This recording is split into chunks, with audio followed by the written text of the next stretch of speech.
Hi, we're Nature Affinity. It's been a few years, so here we are. It's time to sit back down and reassess and rebuild who we used to be and are now. We are here to talk to you today about how we are choosing to serve the world by being our truest versions of ourselves. And one of the ways that we do that is obviously by going out in nature like this. You might even hear the birds. And there's a glacier in front of us and a lake. And I also have oracle cards. Quite a few of them, actually. I bring, I think, at least 4 oracle tarot decks with me in my backpack everywhere I go. Even in the rain. And really, like, what we mean by serve the world is, like, be authentic to ourselves through tapping into the affinity of nature. Because nature is really the greatest teacher that there is. Because when you align with nature, you see that there's a symbiotic relationship between you, me, like me, myself, and I, Krystaleen, anybody else, the birds, the bees, the trees, water. There's a symbiotic relationship between everything and everything else. And so in aligning with that, we become more true to who we really are. Squirrels, birds. I have a lot of spirit animals. Yeah, eagles. Eagles, yes. Eagles are awesome. A couple days ago when I was driving down to the lake, I saw like 20 eagles and I watched them all fly above me in my sunroof. It's my favorite thing about having a sunroof is being able to look up at birds flying over top of you. So right now we're here chilling in beautiful British Columbia in the country of Canada. And we, like, at the moment, like what I'm doing, I'm working on the highway as a lane closure technician. So I modify the flow of traffic to make construction workers safe on the road, basically.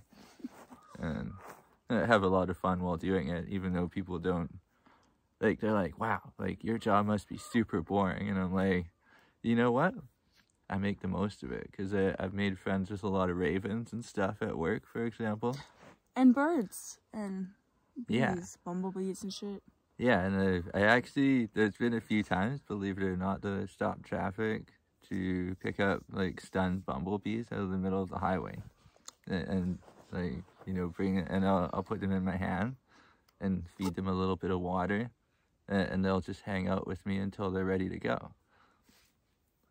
And in so doing, I bring myself closer to that alignment with nature, even though that job that I'm doing might not be aligned with that right off out of the gate, right? Well, I mean, it kind of is in a way, because you have to commute to wherever you're going, so everywhere you go, for the most part, is always an adventure. You can make it a really nice, beautiful experience and admire the things around you that you see while you drive. Absolutely.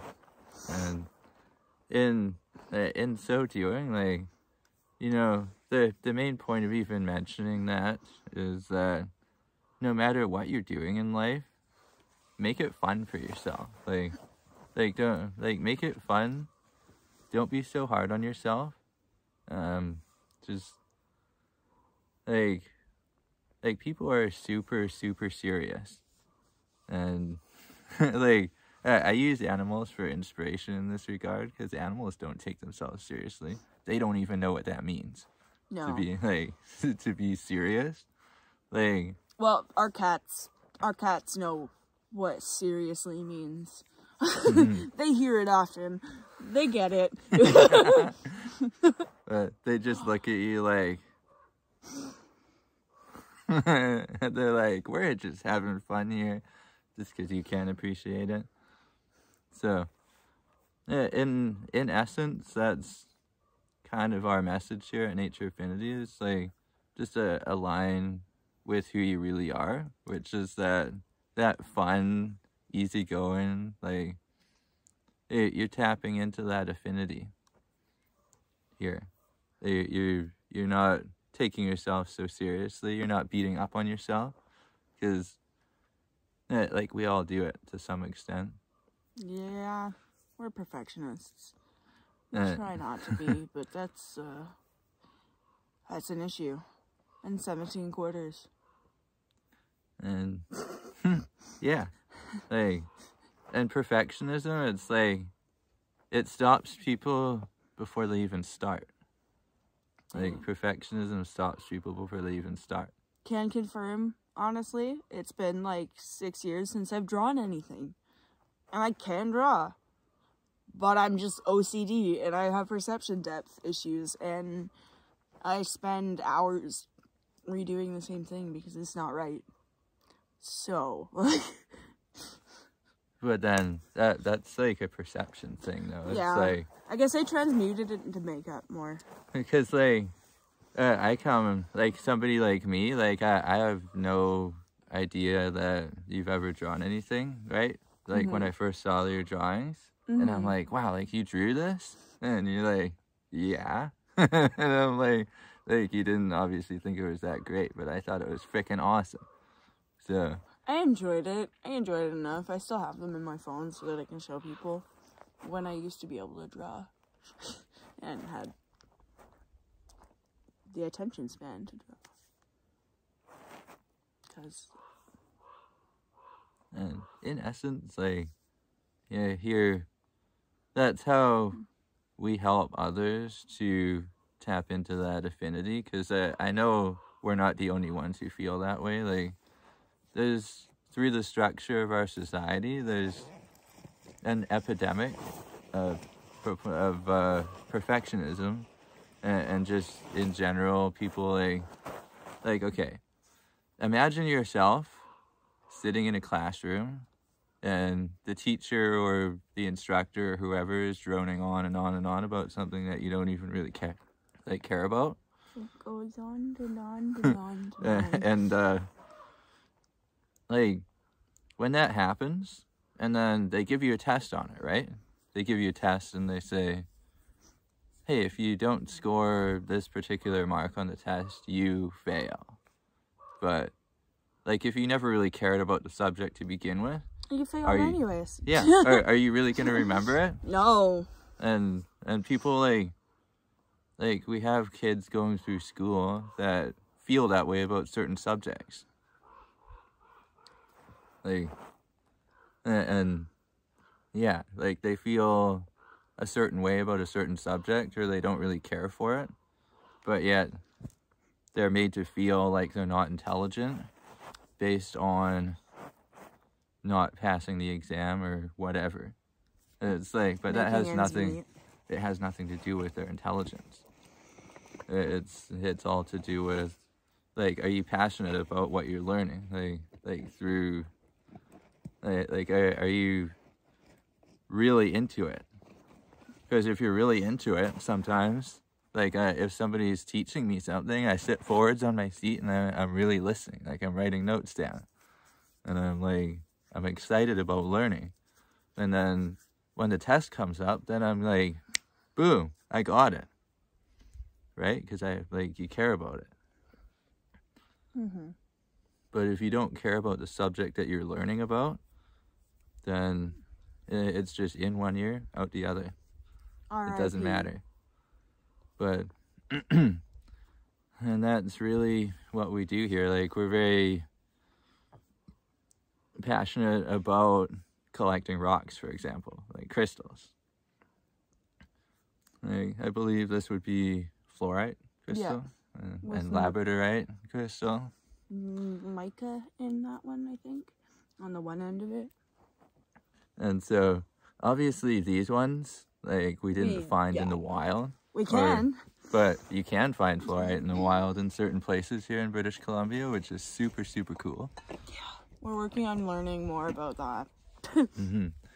We're trying to find our spots where we can find quartz and, you know, amethyst, and all these kind of fun things. Like, that's something that we're very passionate about. Yes. And we're bringing, like, when you have that passion, like, you can see it. You can see it in a person's eyes and hear it in their voice when they're passionate about something. and they really, really care about it, and they really just want to, like here, Krystaleen. Hi. He just found that here at the lake, right? Yeah. Hopefully, you can tell that that's like really tiny little crystalline druzy, whatever the fuck it is. I don't know. It's dirty too, but I think this one's also.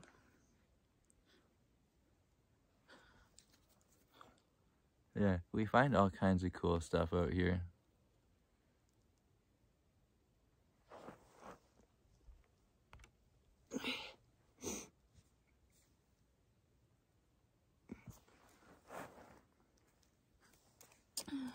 And that's how we really have a symbiotic relationship with everything around us, is by focusing on what fires us up. Like, not like no matter what job you're doing, no matter like where you are in your life, like you might not be in the play like your ideal place right now, but you can still have fun. You can still be happy. Like it's kind of hard to believe that it's been 5 years this summer since my mom went off the highway. And it's been 5 years since she passed away. I got her tattoo. Yeah.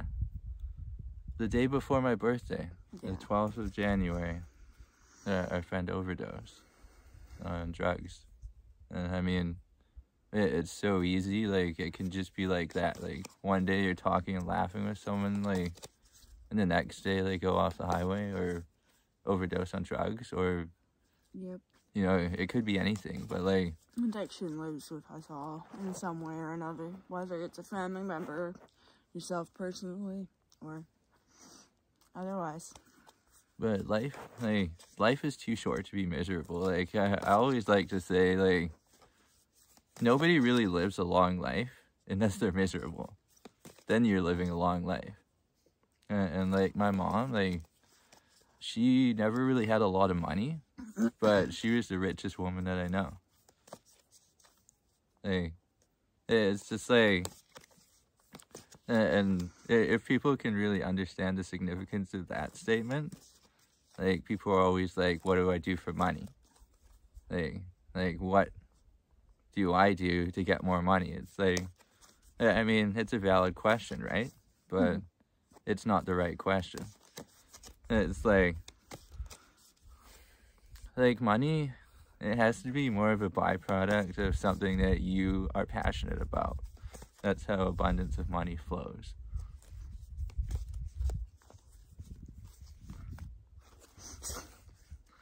Like the cards, like, you know, if it, like, Krystalene's very passionate about tarot cards and doing readings for people, like you've done readings for a few people online now, right? Yeah, all in all, I've probably done at least, like, in the last 2 years, minimum, probably at least 20 to 35 people, give or take. There was a post that was a mistake, but it wasn't a mistake in the grand scheme of things. But there was a lot of people that commented on it and wanted a card pulled, and I was like, okay, it's gonna take me a few weeks, but I got it. So that was the big first hatchet in the log for readings for people, and then I've just kind of been doing bits and pieces based on intuitive calling to if people are going through something hard or need some more insight, and I don't really have anything personally to say. I'm just like, I will let the cards do the talking. That's it. That's all I need to do. Exactly. And like, if you're very intuitive, and that's, like, tarot cards only really work when you're tapped into your intuition. Like, because they're like a channel for universal intelligence. Like, they're one of many channels. And just for fun, we're gonna pick a card here for everybody on camera. And that is very interesting. We will be showing the card here. Oh my lord. It's called Lifting the Veil, but it's backwards, so it is what it is.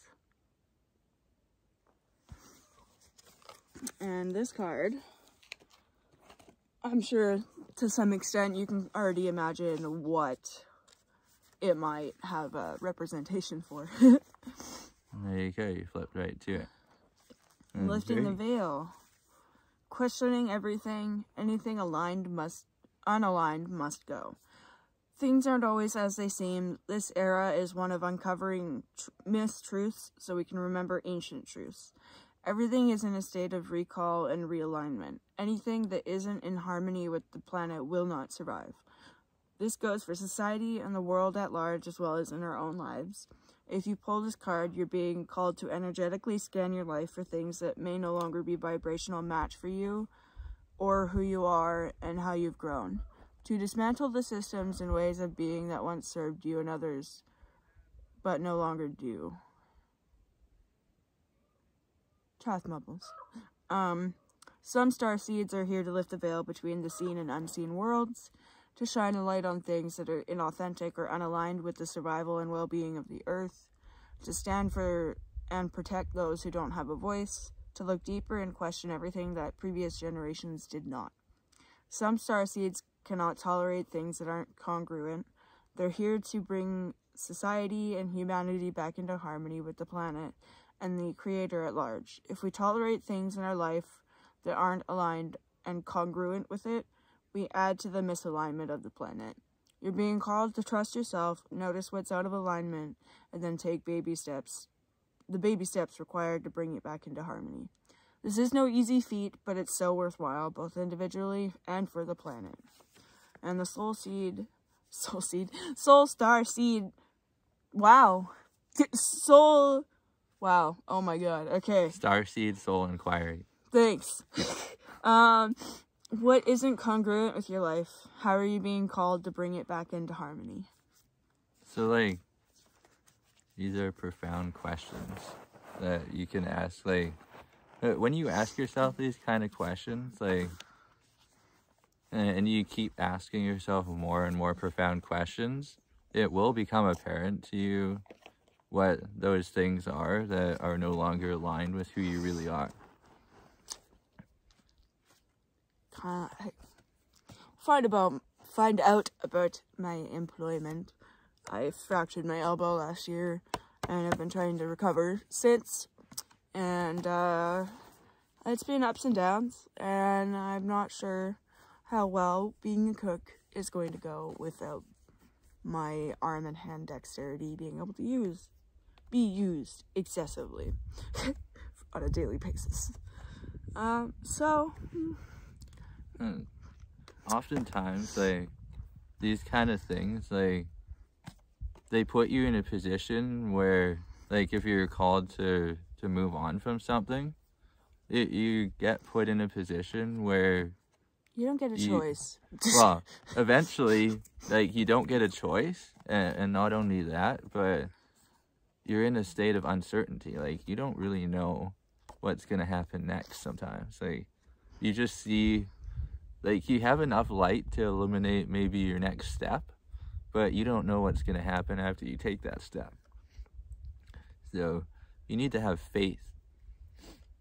You need to have faith in the process. And when you're aligned with the affinity of nature, it's easy to have faith, because everything is symbiotically connected in nature and supports everything else. Facts. So when you take that step into the unknown, then when you're aligned, you can really feel that you are supported in what you're doing. And like in the state of Krystaleen here with the tarot cards, like, she is supported. And that the fact that lifting the veil came out of the deck, like, that's like insane synchronicity,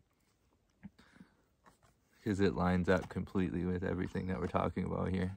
And I guess in the grand scheme of things, our mission is Nature Affinity and otherwise. So, yeah. Should be interesting. I'll have to keep doing this. Pull a card for a video, day, or multiple. It's fun. And that's what we do out here in nature ourselves. It's just like, we align ourselves with that symbiotic relationship between us and everything else, and then we ask ourselves those kind of profound questions. Like, what kind of expression of yourself is your ideal self? And that's like, I'm sure a lot of you have asked yourself that question, maybe not in the same words, but it's like there's many ways to ask yourself that question. And like, your ideal self, like the stuff that gets you fired up, like us in the crystals, like when we find super cool stuff out in nature, we're like, man, like this is freaking awesome. Like we find like quartz and stuff. We'll have to post some other videos or take some other videos with some of the other stuff that we found, because I have some really pretty things that are either like dolomite, quartz, and or calcite, and or epidote. So it's interesting.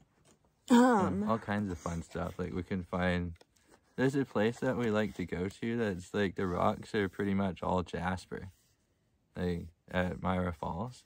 Oh yes. The rocks are like all jasper there, and they're like you can find some super sweet stuff out here.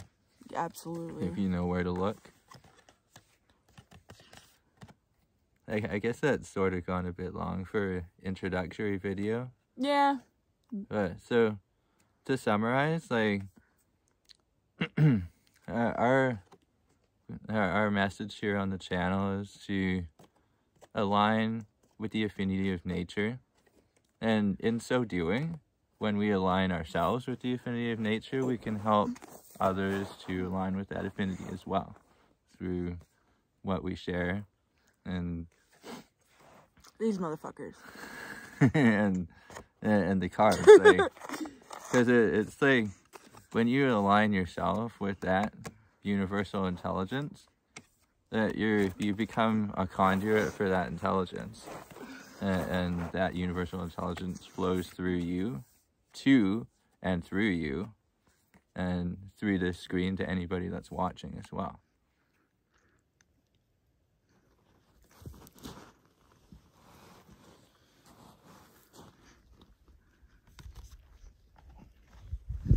There's our card and our scenery. Ba-dum, ba-dum, bum.